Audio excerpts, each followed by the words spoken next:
Right. அப்ப ரசூலுல்லாவுடைய அந்த இரவு தொழுகையில் ரசூலுல்லாஹி ஸல்லல்லாஹு அலைஹி வஸல்லம் அவர்கள் தொழ ஆரம்பித்த போது அவ்வாறு கடுமையாக அழுது கொண்டிருக்கிறார்கள்.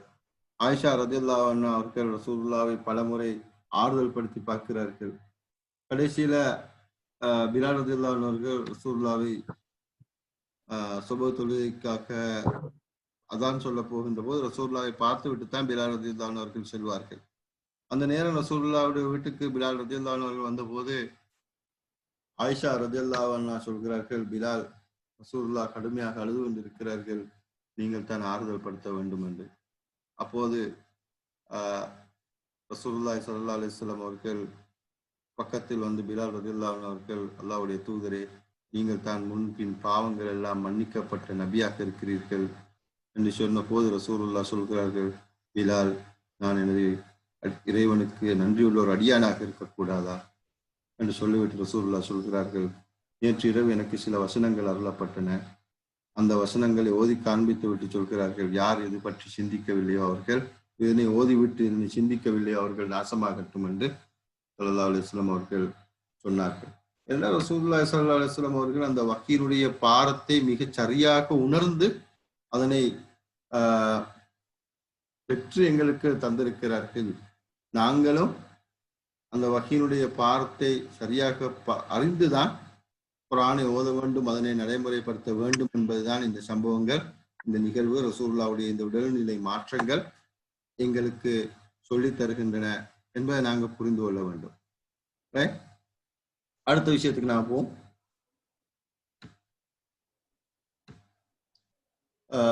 வஹி அருளப்படும் காலத்துல குர்ஆன் எப்படி பாதுகாக்கப்பட்டது என்பதைத்தான் நாங்கள் இங்க பார்க்க போறோம். ரசூலுல்லாஹி ஸல்லல்லாஹு அலைஹி வஸல்லம்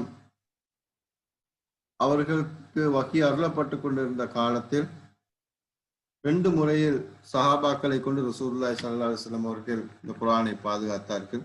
ஒன்று வந்து ஏற்கனவே ரசூலுல்லாவுக்கு உத்தியோகபூர்வமாகவும் உத்தியோகப்பற்ற வகையிலும் ரசூலுல்லாவுடைய விவகாரங்களை வெளிநாட்டு தூதுவர்கள், வெளிநாட்டு மன்னர்களுக்கு, ஏனையவர்களுக்கு கடிதங்கள் எழுதுவதற்காகவும் ஏனைய விவகாரங்களுக்காகவும் குத்தாபுல் வஹி எழுத்தாளர்கள் சிலர் ரசூலுல்லாவுக்கு இருந்தார்கள்.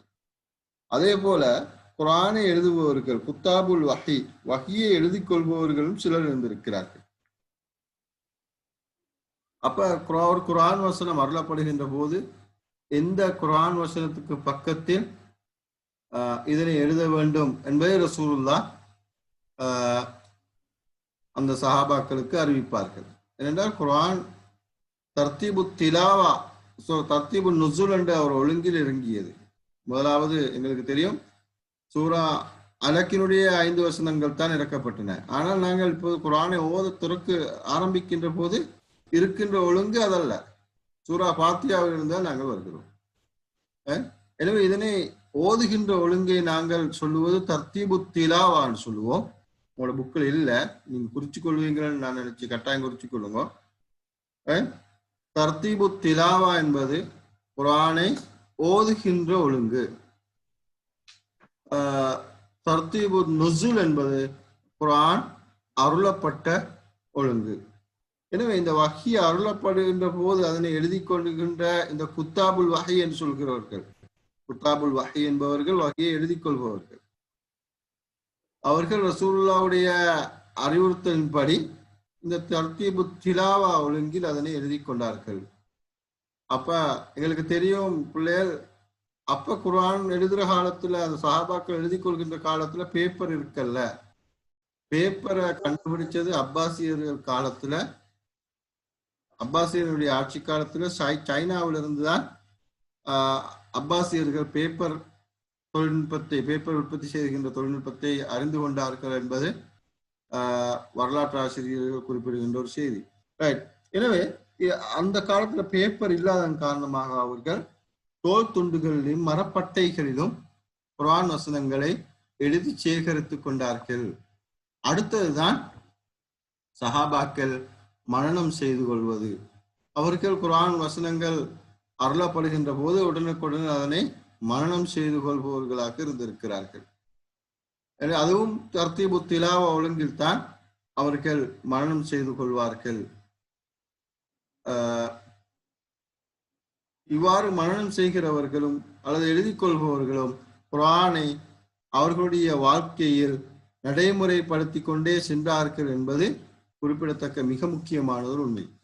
மசூத் ரலியல்லாஹு அன்ஹு அவர்கள் அறிவிக்கிறார்கள், நாங்கள் 10 வசனங்கள் அருளப்பட்ட அந்த 10 வசனங்களை மரணம் செய்தால் அதனை எங்களது வாழ்வில் நடைமுறைப்படுத்தியதற்கு பிறகுதான் அடுத்த 10 வசனங்களுக்கு அல்லது அடுத்த வசனங்களுக்கு நாங்கள் செல்வோம் என்று இப்னு மஸ்ஊத் ரலியல்லாஹு அன்ஹு அவர்கள் அறிவிக்கிறார்கள்.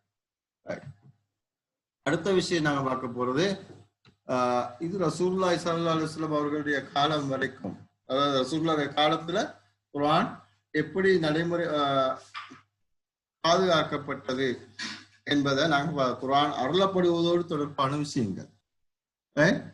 இப்ப நாங்க அடுத்த ஸ்டெப்புக்கு வர போறோம். அதாவது குர்ஆன் தொகுக்கப்படுகின்ற காலம். அதை பார்ப்பதற்கு முதல் எங்களுக்கு தெரியும், ஹிஜ்ரி 11ஆம் ஆண்டுல ஸல்லல்லாஹு அலைஹி வஸல்லம் அவர்கள் மரணிக்கிறார்கள். இதன் காரணமாக வஹீனுடைய வாசல் மூடப்படுகிறது, வஹீ இறங்குவது நிறுத்தப்படுகிறது, முற்றுப்பெறுகிறது. ரசூலுல்லாஹி ஸல்லல்லாஹு அலைஹி வஸல்லம் அவர்களுடைய வஃபாத்துக்கு பின்னர் சஹாபாக்கள் ஒன்று சேர்ந்து அபூபக்கர் ரலியல்லாஹு அன்ஹு அவர்களை அடுத்த கலீஃபாவாக நியமிக்கிறார்கள். அவர் ஹிலாஃபத்தை பொறுப்பெடுக்கிறார். அவர் இஸ்லாமிய ஹிலாஃபத்தை பொறுப்பெடுத்த உடனே சில பிரச்சனைகளையும் சந்திக்கிறார். அந்த குறுகிய கால அந்த ஆரம்ப காலத்திலேயே சில பிரச்சனைகளையும் சந்திக்கிறார். என்ன பிரச்சனைகள்? அதாவது சில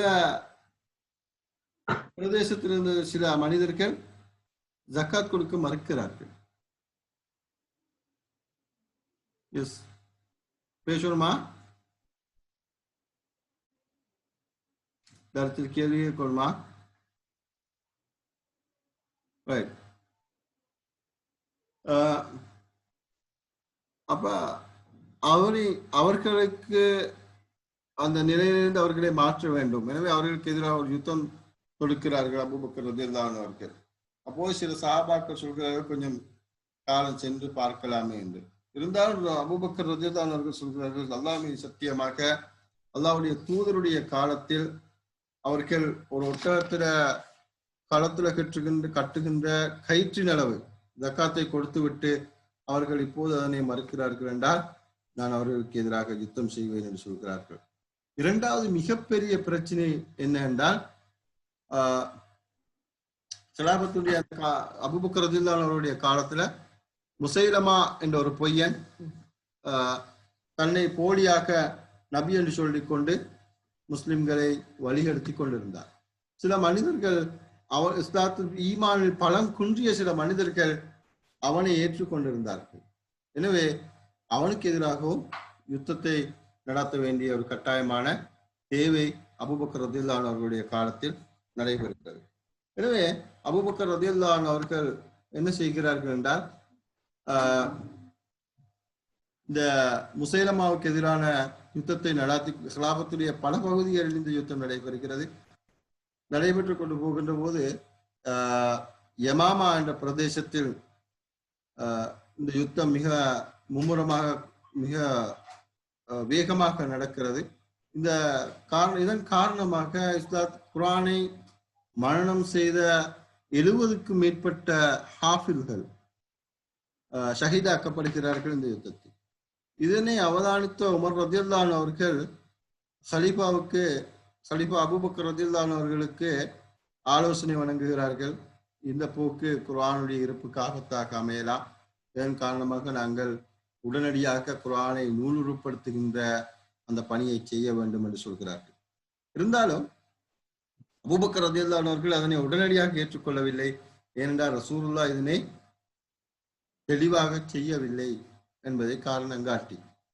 இருந்தாலும் உமர் ரலியல்லாஹு அன்ஹு அவர்கள் பல ஆதாரங்களை காட்டி ரசூலுல்லாஹ் குர்ஆன் வசனங்களை எழுதி கொள்கின்ற நடைமுறை ஒன்று இருந்தது என்பதையும் விளங்கப்படுத்தி, என்னுடைய தேவையை விளங்கப்படுத்திய போது அபூபக்கர் ரலியல்லாஹு அன்ஹு அவர்கள் உடனடியாக ஸைத் பின் சாபித் ரலியல்லாஹு அன்ஹு அவர்களை அழைத்து செய்தியை சொல்கிறார். அவரும் என்ன சொல்கிறார் என்றால், அமீருல் முஃமினீன் அவர்களே, நீங்கள் ஒரு மலையை காட்டி இந்த மலையை நகர்த்த சொன்னால் இந்த இடத்திலிருந்து நான் அதற்காக முயற்சிப்பேன். ஆனால் அல்லாஹ்வுடைய தூதர் செய்யாத ஒரு வேலையை செய்வதற்கு நீங்கள் எவ்வாறு துணிந்தீர்கள் என்று அபூபக்கர் ரலியல்லாஹு அன்ஹு அவர்களை பார்த்து கேட்கிறார். அப்ப உண்மையில நாங்கள் இந்த செய்திகளிலிருந்து என்ன விளங்குகிறோம் என்றால், சஹாபாக்கள் ரசூலுல்லாஹ் செய்யாத உண்டு என்று நினைக்கிற நேரம் அதை எவ்வளவு மிக யோசித்து இருக்கிறார்கள், கவனமாக இருந்து இருக்கிறார்கள் என்பதை நாங்கள் பார்க்கிறோம். இருந்தாலும் விவகாரம் சரியாக தெளிவுபடுத்தப்பட்ட போது ஜெயித் பின் சாபித் ரலியல்லாஹு அன்ஹு அவர்களை ஏற்றுக்கொள்கிறார்கள். அந்த குத்தாபுல் வஹீனுடைய குழு தலைவராக அபூபக்கர் ரலியல்லாஹு அன்ஹு காலத்துல ஜெயித் பின் சாபித் ரலியல்லாஹு அன்ஹு நியமிக்கிறார்கள். அவருக்கு கீழால் இன்னும் எத்தனையோ சஹாபாக்கள், நிறைய சஹாபாக்கள் நியமிக்கப்படுகிறார்கள். ஒவ்வொருவரும் இவர்கள் என்ன செய்கிறார்கள், இந்த குழுவினர் குர்ஆன் வசனங்களை அதுவரை மரணம் செய்திருந்த, எழுதி வைத்திருந்த இந்த குர்ஆன் வசனங்களை ஒவ்வொரு சஹாபாக்களிடமிருந்தும் பெறுகிறார்கள். பெறுகின்ற போது அதற்கு ஆதாரமாக 2 சாட்சியங்கள் சாட்சியங்களோடு தான் குர்ஆன் வசனங்களை பெறுகிறார்கள். அதோடு தங்களுடைய மரணத்தோடு அதனை ஒப்பிட்டு பார்த்து அதனை அந்த நான் ஏற்கனவே சொன்னது மாதிரி அந்த தர்த்தீபு திலாவா ஒழுங்கில் அதனை நூல் வடிவில் எழுதுவதற்கு தொடங்குகிறார்கள். மிகப்பெரிய ஒரு பணியாக இது இருந்தது.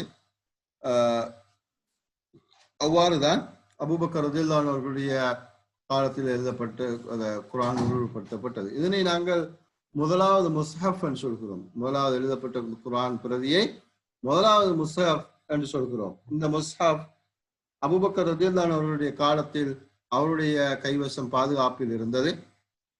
பின்னர் உமர் ரலியல்லாஹு அன்ஹு அவர்கள் ஹலீஃபாவான போது அவர்களுடைய பாதுகாப்பில் இருந்தது. உமர் ரலியல்லாஹு அன்ஹு அவருடைய ஷஹீதுக்கு பிறகு அதனை ஹப்ஸா ரலியல்லாஹு அன்ஹா அவர்கள் பாதுகாத்து வந்தார்கள். நீங்க பாக்குறீங்க இந்த குர்ஆன் பிரதி உண்டு.